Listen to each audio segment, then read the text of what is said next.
வணக்கம் மக்களே. கிறிஷ்குட்டி இப்போ தான் குறுநடை போட ஆரம்பிச்சிருக்கான்.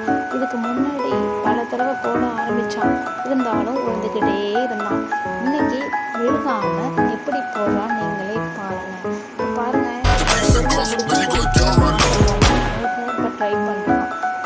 இதுக்கப்புறம் அழகாக அவன் குறுநடை போடுறான். விழுகவே இல்லை. நானும் சரி கொஞ்ச நேரத்தில் விழுந்துருவான் அப்படின்னு நினச்சேன்.